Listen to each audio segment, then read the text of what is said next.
I love old houses, and this is mine. When we bought it a couple years ago, it was in pretty bad shape. The porch looked like this. And in just over a month, I took that abandoned porch and turned it into this. Hi, I'm Amanda. Welcome. I share DIY and house projects and all of the steps that go into those projects along the way, including lots of fails. Let's jump into this porch. You can see how sunken it is. It had some built-in planters that were practically crumbling right off of the house.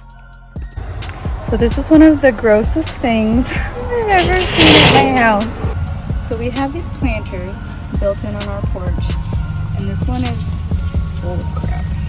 So I'm going to attempt to remove it and fix it so it will drain again. Oh my gosh.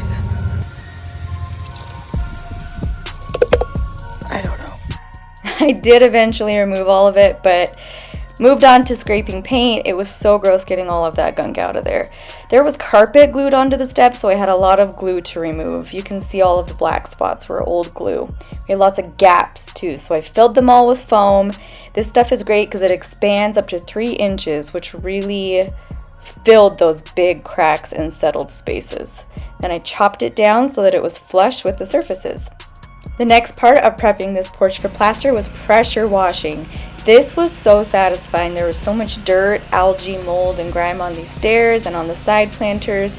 This made a huge difference, plus made the surface more able to hold the plaster in the next steps. Prepping is something I can't emphasize enough. If you don't prep your area right, this is never going to work. So if you have a sunken porch and this is something that you're looking to do, you have to spend a couple of days prepping. This is the foundation plaster I used. I got it at Home Depot. I loved the consistency of it. There was no aggregate in it, which means it was really smooth and easy to work with. I put it in a 5-gallon bucket and added the water according to the instructions on the back. Used my paddle mixer attached to my drill and mixed it for 5 minutes.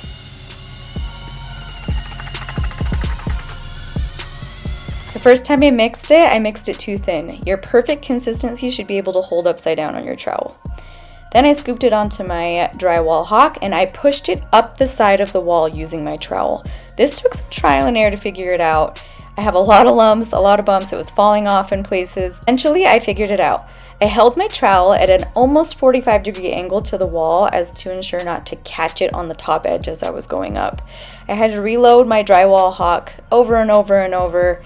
This was back-breaking work. It took probably about an hour and a half to cover just this one side. I tried to get as even of a thickness as I could, but there was quite a few spots that felt more shallow than others, so I ended up doing a second coat, which I'll show later. This next step, though, is crucial. So get a sponge. When it's about 75% dry, I get the sponge wet, wring it out, and then you're just going to gently buff over all of those trowel marks that are left behind from that application. You don't want to push too hard. You'll know that your cement is not dry enough if it starts to kind of sag or piles up too much on your sponge. I will link all of the tools that I used for this project down in the caption, so be sure to check that out for every detail of what I used.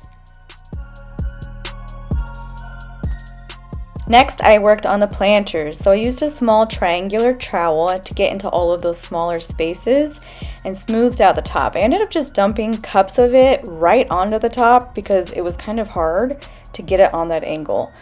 Something I didn't film at first is you need to make sure that your surface is damp.